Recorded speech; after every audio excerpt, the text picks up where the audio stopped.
Hello नमस्कार मेरे प्यारे साथियों, मैं पवन यादव आप सभी का अपने ऑनलाइन प्लेटफॉर्म ज्ञान गुरु क्लासेस में हार्दिक स्वागत करता हूं।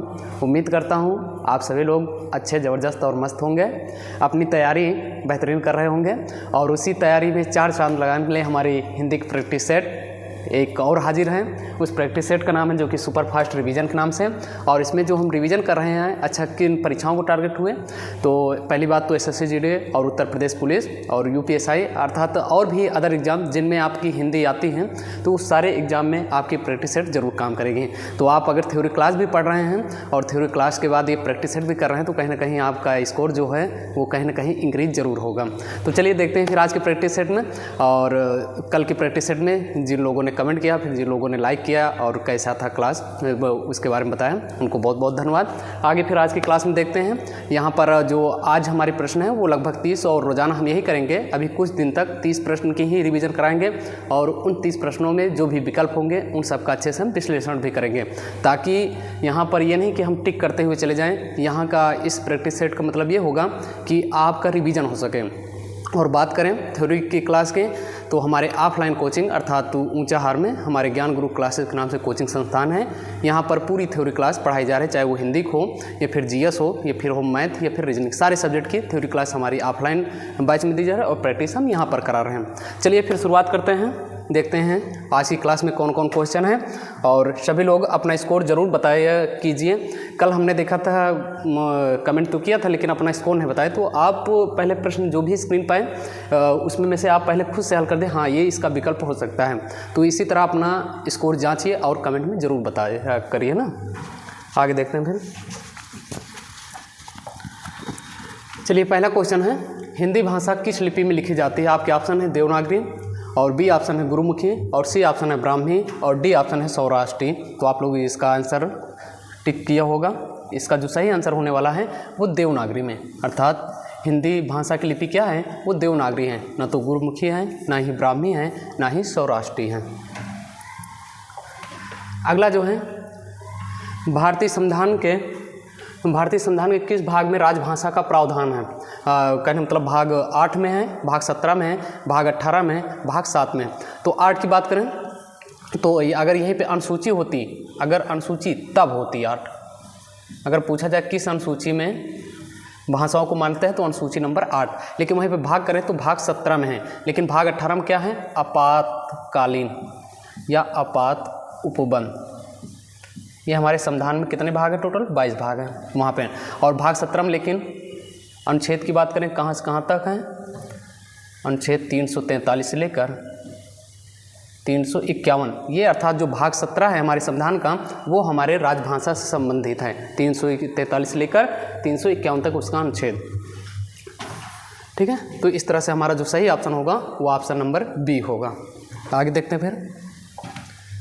अगला क्वेश्चन है, निम्न में से कौन से व्यंजन का उच्चारण तालुस होता है?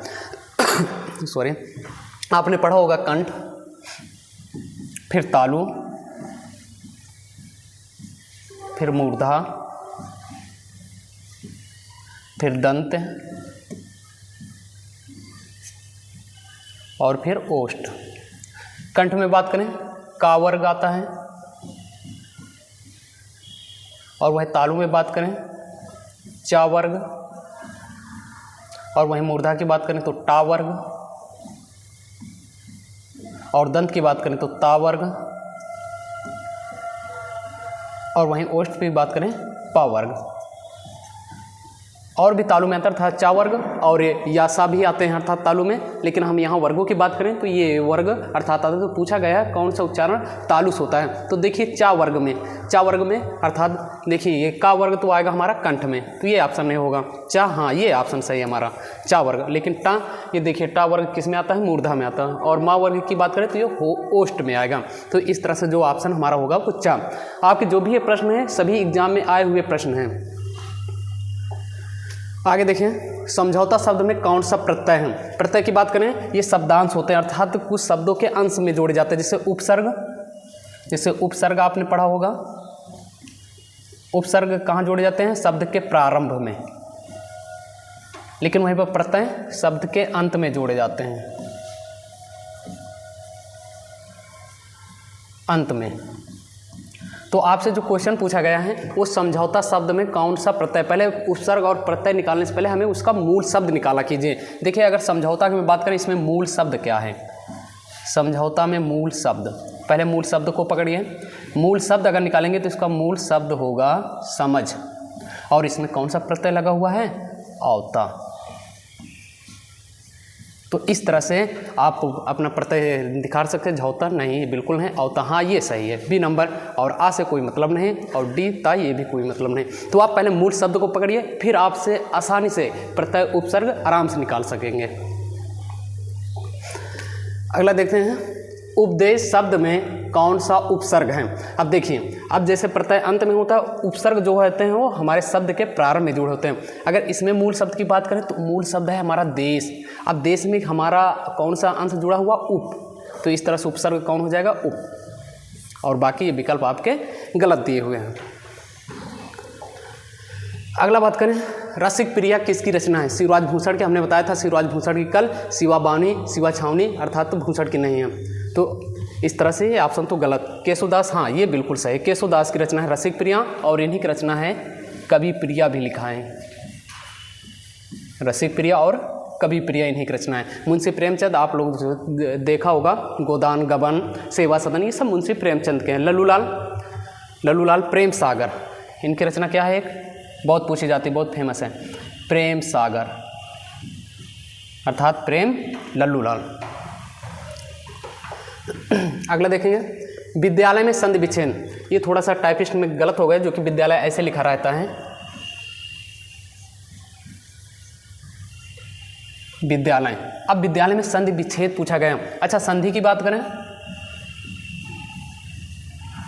संधि की परिभाषा होती है दो वर्णों के परस्पर मेल को हम संधि कहते हैं। लेकिन संधि के प्रकार की बात करें, संधि 3 प्रकार की होती है। कितने प्रकार की, 3 प्रकार की। 3 प्रकार की वहीं पे होती है, स्वर संधि, और होती तुम्हारी व्यंजन संधि, और जो तीसरी होती है विसर्ग संधि। ये संधि के प्रकार हैं। लेकिन वही स्वर संधि के 5 भेद हो जाते हैं। कितने भैया, 5। पहला जो होता है वो दीर्घ स्वर संधि होता है, और दूसरा जो होता है वो गुण होता है, गुण स्वर संधि। तीसरा जो होता है वृद्धि स्वर संधि, और जो चौथा होता है उसे बोलते हैं यण स्वर संधि, और 5वां जो होता है उसे हम बोलते हैं अयादि स्वर संधि। आपने संधि अगर चैप्टर थ्योरी पढ़ा होगा तो आप जरूर विद्यालय में संधि विच्छेद निकाल रहे हैं। विद्यालय का अगर संधि विच्छेद की बात करें तो इसका होगा विद्या धन आलय बराबर क्या बन जाएगा हमारा, विद्यालय। अर्थात यहाँ भी बड़ा, विद्या में हमारे बड़ा की मात्रा छिपा हुआ है, और यहाँ भी बड़ा है। जब अगर एक ही परिवार अर्थात सजाती वर्ण हमें मिल जाते हैं तो वहाँ पर हमारी कौन सी संधि होती है, वहाँ पर दीर्घ संधि होती है। कौन सी भैया, दीर्घ। तो आप इस तरह से हमारा ऑप्शन कौन सा होगा, सी नंबर। गुण नहीं होगा, वृद्धि नहीं होगी, ना तो जड़ होगा। तो हमारा ऑप्शन कौन सा होगा, सी नंबर होगा। क्लियर। चलिए आगे देखिए फिर। हाँ, अगला है, राम लिखता है वाक्य में कौन सी क्रिया है। आपने पढ़ा होगा क्रिया, अर्थात क्रिया वो शब्द होते हैं जो किसी कार्य के होने या करने का बोध कराते हैं। और क्रिया के हमने प्रकार 2 प्रकार के होते हैं। एक कर्म के आधार पर बात करें तो साकर्मक और आकर्मक, वहीं प्रयोग के बात करें तो प्रेरणार्थक क्रिया, सहायक क्रिया, संयुक्त क्रिया, ऐसे आपने पढ़ा होगा 5 होते हैं। ठीक है। तो लेकिन राम लिखता है उसमें पूछा गया है आकर्मक क्रिया। आकर्मक क्रिया में एक क्रिया पहचाने का आकर्मक और सकर्मक के एक ब्रह्मास्त्र तरीका है, क्या और किसको लगाकर। लेकिन आकर्मक में क्या और किसको की ज़रूरत नहीं होती, ये पहचान है। पहचान इन दोनों शब्दों से लगाकर देख सकते हैं, क्या और किसको की ज़रूरत नहीं होती। लेकिन वहीं साकर्मक में क्या और किसको की ज़रूरत होती है, क्या किसको की ज़रूरत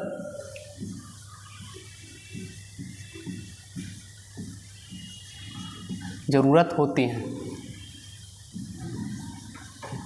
और द्विकर्मक में जहाँ पर दो कर्म हो, और प्रेरणार्थक क्रिया में जहाँ कर्ता स्वयं कार्य ना करके दूसरे से कार्य करवाता है वहाँ पर प्रेरणार्थक क्रिया होती है। तो इस तरह से हमारा द्विकर्मक और प्रेरणार्थक का कोई बात ही नहीं। अब बचा आकर्मक और सकर्मक। देखिए जहाँ पर राम लिखता है, लेकिन हम पूछें राम क्या लिखता है, किसको लिखता है, अर्थात राम क्या निबंध लिखता है, कविता लिखता है, कहानी लिखता है, राम क्या लिखता है, अर्थात हमें ज़रूरत पड़ रही है जिसमें क्या और किसको ज़रूरत होती है, वह कौन सी क्रिया होती है, सकर्मक। और आकर्मक में अगर यहीं पे लिख देते राम, यहीं पे होता राम दौड़ता है या राम चलता है, लिए अब राम दौड़ता है, राम क्या दौड़ता है, यानी क्या की हमें ज़रूरत ही नहीं, स्पष्ट बता रहा राम दौड़ता है, अर्थात वहाँ कर्म की आवश्यकता ही नहीं पड़ रही। तो इस तरह से राम दौड़ता है तो हमारा आकर्मक हो जाता है। लेकिन इस वाक्य में पूछा गया राम लिखता है तो कौन सी क्रिया है, राम क्या लिखता है, अर्थात हमें ज़रूरत पड़ रही क्या लिख रहा है, तो इस तरह से हमारा सकर्मक क्रिया है। तो इसका जो सही ऑप्शन है वो बी नंबर है। अगला क्वेश्चन देखेंगे, अवधि किस उपभाषा की बोली है। आपने 5 उपभाषा पढ़े होंगे, उसमें पूछा गया है अवधि किस उपभाषा की बोली। अगर पश्चिमी हिंदी की बात करें तो आपने एक ट्रिक पढ़ा होगा, कब कब है, अर्थात एक का से बन जाएगा तुम्हारा कन्नौजी, और एक से तुम बना सकते हो बुंदेली, और एक बात से बना सकते हो ब्रजभाषा,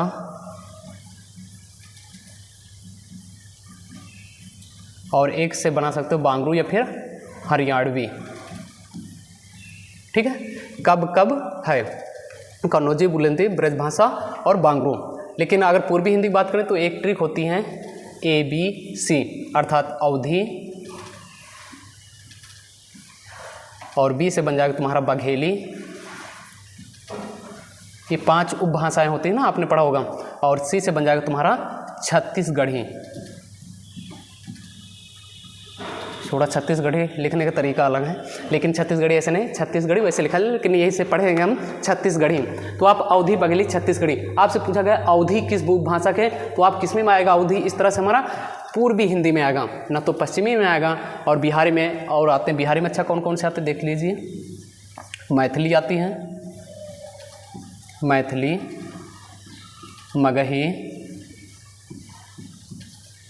मगही और भोजपुरी, और कौन आती है, भोजपुरी। इस तरह से ये भी नहीं। और अच्छा पहाड़ी हिंदी में कौन सी आती है, कुमाऊनी एंड गढ़वाली। ये हमारी 2 बोलियाँ पहाड़ी हिंदी के अंतर्गत आते हैं। इस तरह से जो हमारा अवधि अगर आपसे पूछा जाए, फिर बघेली पूछा जाए, फिर छत्तीसगढ़ी, तो पूर्वी हिंदी और पश्चिमी हिंदी हमने देख लिया। आगे देखते हैं फिर, निम्न में से संयुक्त व्यंजन नहीं है। इस पे बहुत फोकस करना, एग्जाम में सबसे पहले प्रश्न को ध्यान से पढ़ने की कोशिश करना। नहीं है और नहीं में कंफ्यूज हो जाता है, इस तरह से हमारा क्वेश्चन गलत हो जाता हुआ, यानी आता हुआ क्वेश्चन हमसे गलत हो जाता है। तो नहीं है लेकिन पूछा गया, तो देखो छम, अर्थात संयुक्त व्यंजन मतलब होता है जो 2 वर्णों के संयोग से बनते हैं, उन्हें हम संयुक्त व्यंजन कहते हैं। संयुक्त व्यंजन जैसे छ, ये बनता है तुम्हारा का और सा से मिलकर। अच्छा तरक कैसे बनता है, ये भी संयुक्त है, ता और रा से मिलकर बनता है। अच्छा ज्ञा किससे बनता है, जा इस बनकर, लेकिन फा ये संयुक्त व्यंजन नहीं है। ठीक है, तो इस तरह से हमारा जो सही ऑप्शन होगा वो कौन सा होगा भैया, ऑप्शन नंबर डी होगा। अगला देखते हैं, इनमें से कौन सा शुद्ध शब्द है, अर्थात पूछा जाता है ना अशुद्ध और शुद्ध। देखो यानी भी हमारा अशुद्ध है, यानी कि अगर शुद्ध रूप देखा जाए, ये इधर हम शुद्ध रूप लिख रहे हैं, शुद्ध रूप इस तरह देखो, यानी पढ़ा जाता है, लेकिन ये यानी अशुद्ध लिखा हुआ है। यानी का शुद्ध होगा ऐसे, यानी ऐसे लिखा जाता है, अर्थात छोटी की मात्रा होती है। उज्ज्वल हमारा गलत लिखा हुआ है, उज्ज्वल में ऐसे होता है उज्ज्वल। ठीक है, और जिजीविषा भी हमारा गलत लिखा हुआ है, जिजीविषा ऐसे होता है,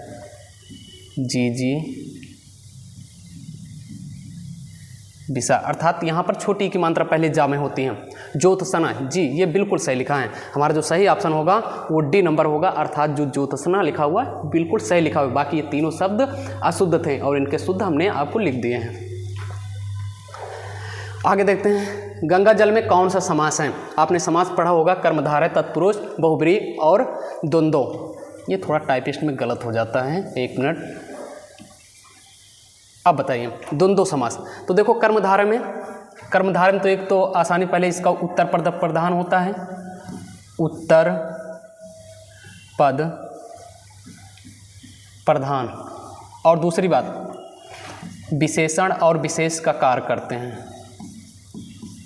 विशेषण और विशेष का कार्य होता है। विशेषण और विशेष का कार्य जहाँ पर, जैसे नील गाय अर्थात गाय की विशेषता क्या है, वो नीली है, तो इस तरह से कर्मधारय। लेकिन पूछा गया है गंगा जल में समास, तो इस तरह से कर्मधारय तो नहीं है, अर्थात यहाँ पर विशेषण या विशेष का कार्य नहीं हो रहा। लेकिन यहाँ पर एक चीज़ का कार्य होगा, अगर इसका हम समास विग्रह करते हैं तो होगा गंगा का जल। और जहाँ पर हमारे कारक विभक्ति आ जाए वहाँ पर हमेशा तत्पुरुष समास होता है। कौन सा होता है भैया? तत्पुरुष। कारक विभक्ति चाहे में आ जाए चाहे पर आ जाए, अर्थात जो 8 प्रकार के कारक होते हैं उनमें में से कोई भी विभक्ति आ जाए तो वो हमारा तत्पुरुष समास में होता है। और तत्पुरुष समास भी उत्तर पद इसका प्रधान होता है, उत्तर पद इसका भी प्रधान होता है और पूर्व पद दोनों में समान होते हैं। ठीक है। बहुब्रीहि में उत्तर पद प्रधान न होकर अन्य पद प्रधान होता है, अन्य पद प्रधान होता है। ठीक है। तो द्वंद्व में दोनों पद प्रधान होते हैं, दोनों पद प्रधान। ठीक है। तो इस तरह से जो हमारा सही ऑप्शन है वो ऑप्शन नंबर बी होगा, अर्थात गंगा जल में कौन सा समास है भैया? गंगा का जल, अर्थात विभक्ति आ चुकी, इस तरह से हमारा तत्पुरुष समास। ये हमारे रिवीजन करने का सही तरीका है। चलिए अगला देखते हैं। निम्न में से भाववाच्य संज्ञा है, अर्थात आपने संज्ञा पढ़ा होगा। संज्ञा 5 प्रकार की होती है, एक व्यक्तिवाचक, जातिवाचक, भाववाचक, द्रव्यवाचक और समूहवाचक। भाववाचक मतलब होता है ऐसी चीज़ें जो हमें यानी दिखाई नहीं दे, अर्थात अदृश्य हो। भाववाचक संज्ञा हमेशा ऐसे पहचानो जिन्हें हम देख नहीं सकते, अर्थात अदृश्य हो। तो देखिए भारत तो इसमें कहने मतलब भारत अपने आप में अकेला है, और ये भी कौन सी संज्ञा हो जाएगी? व्यक्तिवाचक संज्ञा होगी, व्यक्तिवाचक संज्ञा। लेकिन लड़का तो बहुत सारे हैं, कौन सा लड़का? राम है, मोहन है, श्याम है, तो इस तरह से लड़का जातिवाचक।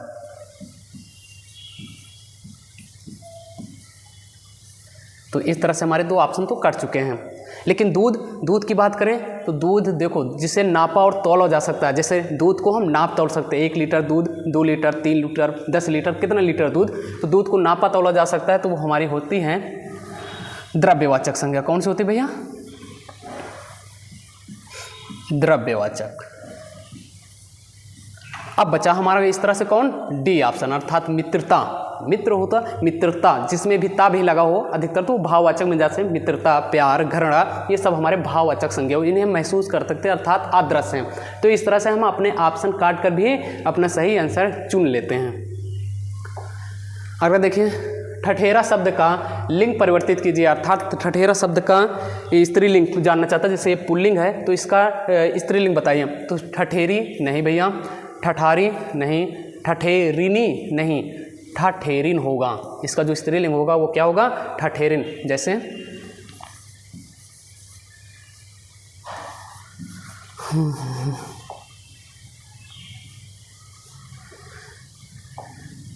जैसे आप लोग लिख सकते हैं लड़का, लड़का क्या हो जाएगा? लड़की। ठीक है। पुरुष, पुरुष का स्त्रीलिंग महिला। इसी तरह लिख सकते हैं पंडित, पंडित का स्त्रीलिंग पंडिताइन। ठीक है। तो इसी तरह फिर ठाकुर, ठाकुर का हो जाए ठाकुराइन।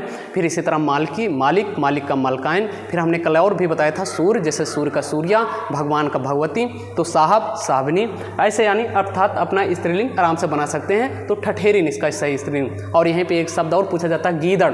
गीदड़ का स्त्रीलिंग क्या होता है? गीदड़ी होता है। लिख लेंगे गीदड़ का स्त्रीलिंग गीदड़ी होता है, ना कि गीदड़नी। गीदड़नी नहीं लगाएंगे, गीदड़ी लगाएंगे। ठीक है। आगे देखेंगे मैं 3 मिनट में आ रहा हूँ में कौन सा कारक है? मैं 3 मिनट में आ रहा हूँ पूछा गया है, कौन सा कारक है? देखो यहाँ पर सीधा हम विभक्ति पे अटैक करेंगे। विभक्ति जो कि निशान भी दे चुका है में, आप समझ दे कर्ता में क्या आता है? कर्ता ने, अर्थात इसमें विभक्ति तो ने आती है, इसलिए ये ऑप्शन हमारा गलत हो सकता है 100% है। संबंध कारक में विभक्ति हमने बताया था, जहाँ पर का,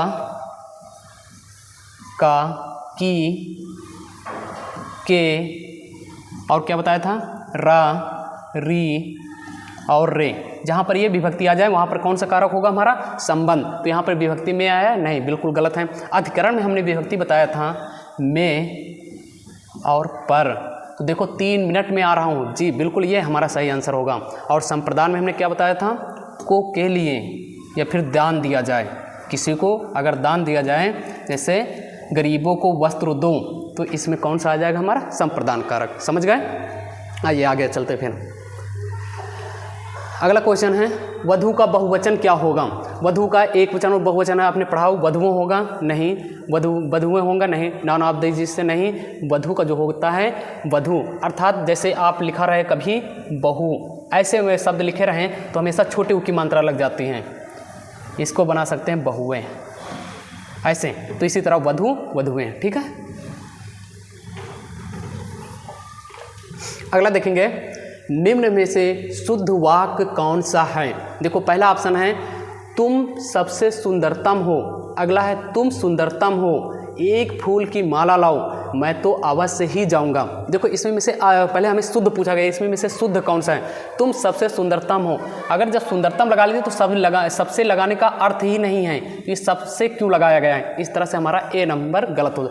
तुम सुंदरतम हो, हाँ ये सही है। लेकिन अच्छा इसमें क्या गड़बड़ी थी? एक फूल की माला लाओ, एक फूल की माला होती कहाँ? फूलों की एक माला लाओ। अगर ये लिखा होता फूलों की एक माला लाओ, एक माला लाओ, तो इस तरह से हमारा सही होता है। लेकिन इसने कहा एक फूल की माला, एक फूल की माला कहीं बनती है? ये तो हम पहली बार सुन रहे हैं, तो ये हमारा गलत है। फूलों की एक माला लाओ, ठीक है। लेकिन मैं तो अवश्य ही जाऊंगा, अगर जब अवश्य लगा दिया तो ही लगाने की जरूरत ही नहीं थी, ये ही बेफिजूल में लगा। इस तरह से ये भी अशुद्ध हो चुका है। केवल इतना वाक्य होता मैं तो अवश्य जाऊंगा, ही लगाने का कोई सेंस ही नहीं। तो इस तरह से ये भी गलत है। और कौन सा हमारा? तुम सुंदरतम हो, यहाँ सबसे लगा था इसलिए गलत हो गया, यहाँ एक फूल लगा था इसलिए यह वाक्य गलत है, और यहाँ पर ही लग गया था इसलिए यह वाक्य गलत है। अगला देखते हैं फिर, क्रिया के मूल रूप को क्या कहते हैं? क्रिया के मूल रूप को हमने आपको बताया था, पद कहते हैं नहीं, रूप कहते हैं नहीं, हाँ धातु कहते हैं, ये सही ऑप्शन है। और शब्द कहते हैं, ये भी नहीं। क्रिया के मूल रूप को हम क्या कहते हैं? धातु। जैसे पढ़ना, पढ़ना में अगर मूल धातु आपसे पूछा जाए धातु क्या है तो पढ़। और इसी तरह बोलना, बोलना में मूल धातु क्या भैया? बोल।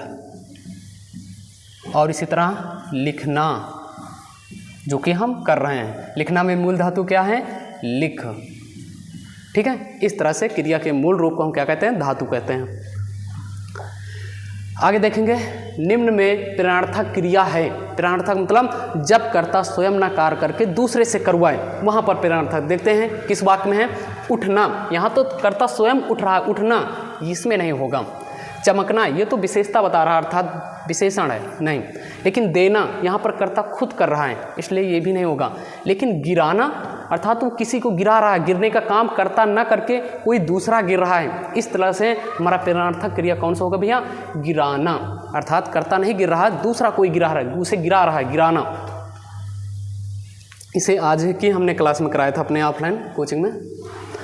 अगला देखेंगे, भूतकाल के कितने भेद होते हैं? आपके सामने ऑप्शन है 6, 5, 4, 3। तो भूतकाल के जो भेद होते हैं वो 6 होते हैं। लेकिन वर्तमान, जैसे आपने काल 3, वर्तमान, भूतकाल और भविष्यकाल, वर्तमान काल के 5 होते हैं। वर्तमान काल के कितने भेद होते हैं? 5। लेकिन 4 किसी काल के नहीं होते, लेकिन हाँ 3 होते हैं। 3 किसके होते हैं? भविष्य काल के। भविष्य काल के 3 भेद अभी काल हम पढ़ेंगे, ठीक है। तो इस तरह से भूतकाल के कितने भेद होंगे? 6। अगला देखेंगे, अगला है आपका तत्सम रूप क्या है। आपका अर्थात संस्कृत शब्द जानना चाहता है, ये तद्भव दिया हुआ है तो ये जान रहा है तत्सम रूप। जैसे आम्र, ये तो तत्सम दिए हुए, ये सारे तत्सम दिए हुए हैं, लेकिन अगर आम्र का हम तद्भव बनाएंगे, आम्र का क्या हम बनाएंगे, तद्भव। आम्र का तद्भव जो होता है वो आम होता है। और आशा ये भी तत्सम रूप है, इसका जो तद्भव होगा वो ये वाला सा होता है, आस। ठीक है, अश्रु भी एक तत्सम शब्द है, इसका जो तद्भव होगा वो आंसू होगा। ठीक है, उसी तरह आत्मा, हाँ ये सही है, आपका तत्सम क्या होगा, आत्मा होगा। बाकी ऑप्शन आपके गलत हैं। ठीक है, आगे देखिए, अगला है हींग लगे ना फिटकरी रंग भी चोखा, लोकार्ती का अर्थ वो होगा। अर्थात लोगों की एक युक्तियाँ हैं, हींग लगे ना फिटकरी रंग भी चोखा। देखिए, बहुत खर्च यानी बहुत खर्च खराब काम, ये गलत है। बिना खर्च अच्छा काम, खर्च कम काम अच्छा, ना काम ना खर्च। देखो, दो ऑप्शन तो हमारे लाजमी यानी गलत हो चुके हैं, लेकिन अब जो हमारे साथी कंफ्यूज होंगे इसमें होंगे, बिना खर्च अच्छा काम या खर्च काम अच्छा। लेकिन देखो, पहले एक मान लोकोक्ति मुहावरा बहुत लोग या साथी कहते हैं बहुत इजी चैप्टर विलोम प्रयोगशील, नहीं, सबसे ज़्यादा गलती भी यहीं पे होती है। इसमें कहा गया हींग लगे ना पिटखरी रंग भी चोखा, अर्थात हमारा कुछ खर्च भी नहीं लगता और हमारा काम भी अच्छा होगा।